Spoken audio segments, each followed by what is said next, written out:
तो दोस्तों आज हम लोग बात करेंगे इतिहास के सेकेंड नंबर चैप्टर समाजवाद एवं साम्यवाद के सभी लघु उत्तरीय प्रश्नों पे।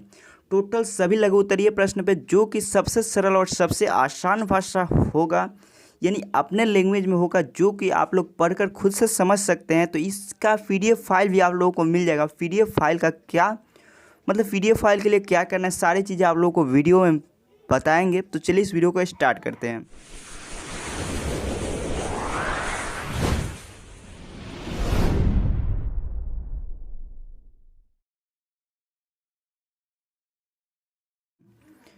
तो देखिए जो फर्स्ट क्वेश्चन है वो है हमारा, रूसी क्रांति के किन्हीं दो कारणों का वर्णन करें। तो रूसी क्रांति के किन्हीं दो कारणों का हम यहाँ पे वर्णन करना है। तो इसका आंसर लिखेंगे, रूसी क्रांति के निम्नलिखित दो प्रमुख कारण हैं। तो क्या क्या कारण हैं? तो देखिए फर्स्ट मेरा टॉपिक देकर लिखेंगे। ऐसे लिखने से जो मार्क्स होता है वो फुल मार्क्स मिलता है। जार की निरंकुशता एवं अयोग्य शासन। देखिए इस टॉपिक्स को लिख कर उसके बाद इसको एक्सप्लेन करेंगे। यहाँ पे लिखेंगे, देखिए 1917 से पूर्व रूस में रोमनो राजवंश का शासन था। इस समय रूस के सम्राट को जार कहा जाता था। वहाँ का शासक जार निकोलस द्वितीय था, जिसके शासनकाल में क्रांति हुई। वह राजा के दैवीय अधिकारों में विश्वास रखता था। उसे आम लोगों के सुख दुख की कतई चिंता नहीं था, जो क्रांति का प्रमुख कारण बना। तो देखिए इस टॉपिक को हम लोग समझते हैं। देखिए जार का निरंकुशता एवं अयोग्य शासन जो क्रांति का कारण बना, क्योंकि 1917 से पूर्व रूस में रोमनो राजवंश का शासन था। इस समय रूस के सम्राट जो होता था उसको हम लोग जार कहते थे।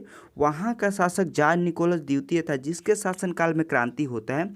वह राजा के दैवीय अधिकारों में विश्वास रखता था, यानी उसका कहना है कि हम राजा के बेटे हैं तो हम ही राजा बनेंगे, यानी राजा को दैवीय अधिकारों में विश्वास रखता था। उसे आम लोगों यानी जनता के सुख दुख की कतई कोई चिंता नहीं था। जनता कुछ भी करे उसका कोई भी मतलब उसे चिंता नहीं था।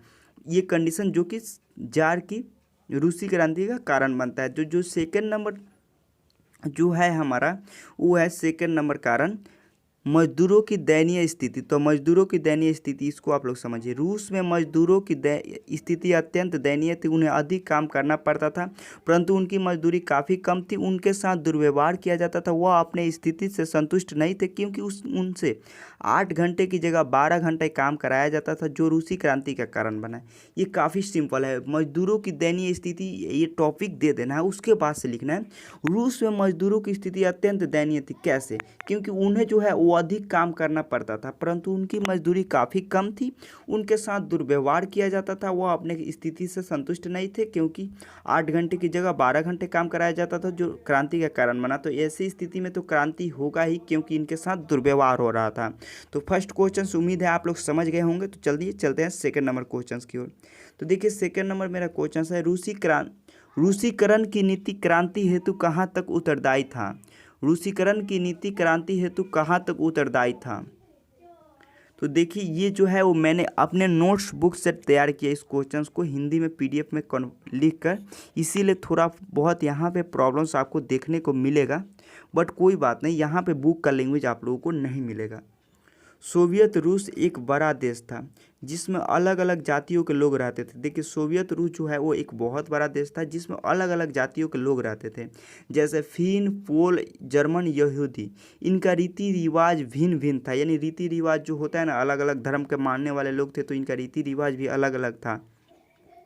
जो जार निकोलस द्वितीय था, उन्होंने सभी लोगों पर एक भाषा, शिक्षा और संस्कृति लादने का प्रयास किया, जिसके परिणाम स्वरूप 1863 ईस्वी में पोलो ने विद्रोह कर दिया। देखिए जो जार निकोलस द्वितीय था वो मतलब देखिए सोवियत रूस एक बड़ा देश था, जिसमें अलग अलग जातियों के लोग रहते थे, जैसे फिन, पोल, जर्मन, यहूदी। इनका रीति रिवाज भी भिन्न भिन्न था। और जो जार निकोलस द्वितीय था, उनका कहना था कि सभी मतलब रूस में जितने भी लोग रहते हैं, चाहे कोई भी जाति के हो, उनका सबका जो है भाषा, संस्कृति, शिक्षा सब सेम होना चाहिए, मतलब एक होना चाहिए, जो कि वो ज़बरदस्ती उनसे लादने पर प्रयास किया, जिसके परिणाम स्वरूप 1863 ईस्वी में पोलो ने विद्रोह किया। इसका एकदम सटीक आंसर, सिंपल एंड छोटा आंसर। जो अगला क्वेश्चन है काफ़ी महत्वपूर्ण क्वेश्चन है, ये क्वेश्चन आता भी है, साम्यवाद एवं एक नई आर्थिक एवं सामाजिक व्यवस्था थी कैसे? देखिए साम्यवाद एक नई आर्थिक एवं सामाजिक व्यवस्था थी कैसे? तो देखिए रूस में बोल्शेविक क्रांति के बाद स्थापित साम्यवाद एक नई आर्थिक एवं सामाजिक व्यवस्था थी। रूस में बोल्शेविक क्रांति के बाद स्थापित साम्यवाद एक नई आर्थिक एवं सामाजिक व्यवस्था थी। इस व्यवस्था ने आर्थिक एवं सामाजिक क्षेत्रों में पूंजीपतियों एवं उच्च वर्ग का प्रभुत्व समाप्त कर दिया। पहले भूमि, उद्योग धंधे, कारखाने आदि पूंजीपतियों की निजी संपत्ति होती थी, परंतु नई व्यवस्था में भूमि को राज्य की संपत्ति घोषित कर किसानों में दे दिया गया तथा उत्पादन तथा उपयोग की सभी वस्तुओं पर राज्य का अधिकार स्थापित हुआ। देखिए, इसको हम लोग समझेंगे। रूस में बोल्शेविक क्रांति के बाद स्थापित साम्यवाद एक नई आर्थिक एवं सामाजिक व्यवस्था थी। कैसे? इस व्यवस्था ने आर्थिक एवं सामाजिक क्षेत्रों में पूंजीपति एवं उच्च वर्ग का प्रभुत्व समाप्त कर दिया। यानी जो लोग पूंजीपति थे, उच्च वर्ग के लोग के थे, उनका प्रभुत्व समाप्त कर देता है। पहले जो था वो हमारा भूमि, उद्योग धंधे, कारखाने आदि पूंजीपतियों का निजी संपत्ति होती थी, परंतु इस व्यवस्था में जो है ना, भूमि को राज्य की संपत्ति, यानी जो भूमि खेत है वो हमारा राज्य की ही संपत्ति रहेगा, लेकिन किसानों में दे दिया जाता है। उत्पादन तथा उपयोग की सभी वस्तुओं पर राज्य का अधिकार स्थापित किया गया। आप लोग समझ गए होंगे। नेक्स्ट क्वेश्चन 4 नंबर क्वेश्चन, ये भी इंपॉर्टेंट है, इसका भी एकदम सरल लैंग्वेज आपके सामने। नई आर्थिक नीति मार्क्सवादी सिद्धांतों के साथ समझौता था। कैसे? देखिए, इसमें सबसे पहले हम लोग एक भूमिका दे देंगे। एक होता है ना, जो भूमिका देने से जो होता है ना, फुल मार्क्स मिलने की संभावना होता है, और भूमिका देने से जो क्वेश्चन का आंसर होता है काफ़ी अट्रैक्टिंग हो जाता है। कॉपी तो सब लोग वहाँ पे लिख कर आएंगे, लेकिन कुछ ही लोगों का फुल मार्क्स या मैक्सिमम मार्क्स मिलेगा।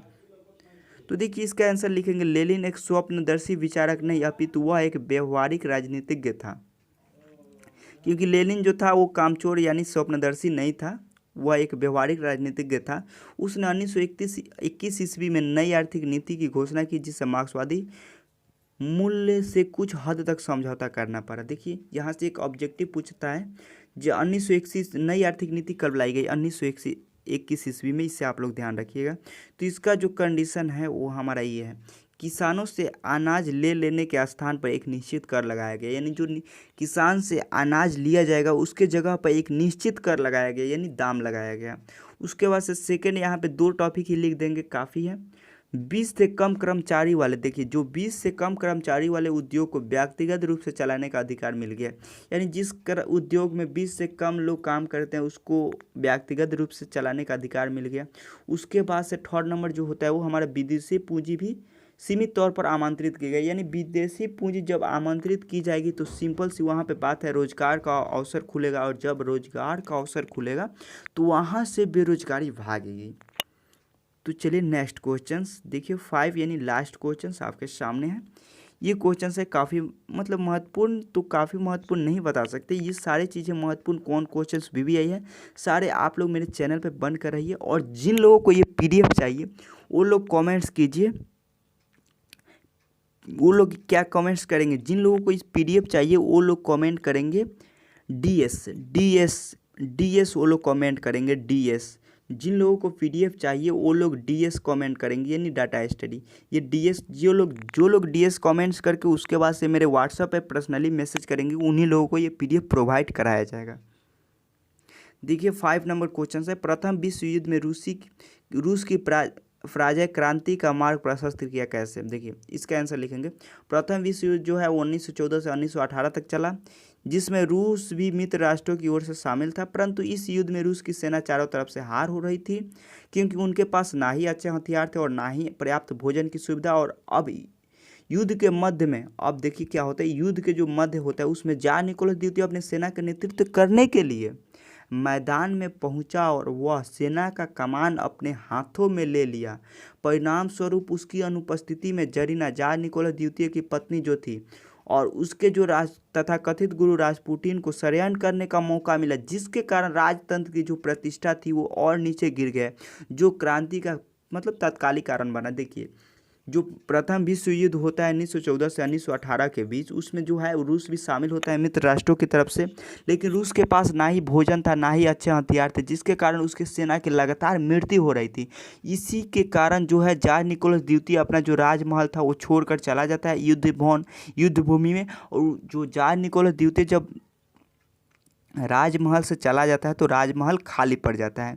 और उनके अनुपस्थिति में जो राजपुटीन था उसको तथाकथित गुरु और जरीना उनको दोनों को षड्यंत्र करने का मौका मिल जाता है, जिसके कारण राजतंत्र की जो प्रतिष्ठा होता है और काफ़ी नीचे गिर जाता है, जो कि रूसी क्रांति का तत्कालिक कारण बनता है। अगर आप लोग चाहते हैं क्लास 10th के प्रिपरेशन करना तो आप लोग मेरे चैनल को विजिट करके सब्सक्राइब कर सकते हैं, क्योंकि डेली अब आप लोगों को हिस्ट्री का वीडियो मिलेगा और पूरा इतिहास, बिहार बोर्ड का पूरा इतिहास मात्र 15 दिनों में ख़त्म कर देंगे। पूरा इतिहास मात्र 15 दिनों में पूरे इतिहास का वीडियो लेक्चर आप लोगों को मिल जाएगा। तो इसीलिए आप लोग चैनल को सब्सक्राइब करके रखिए। उसके बाद से और भी अन्य सब्जेक्ट का वीडियो आना बाकी है और आपको ऑब्जेक्टिव से लेकर सब्जेक्टिव सारे क्वेश्चंस मिल जाएंगे इस चैनल पे। तो आप लोग चैनल को सब्सक्राइब कर दीजिए। कुछ दिन बाद क्यूज, मॉडल पेपर सारी चीज़ें मिलेंगे। तो चलिए चलते हैं, मिलते हैं नेक्स्ट वीडियो में। तब तक के लिए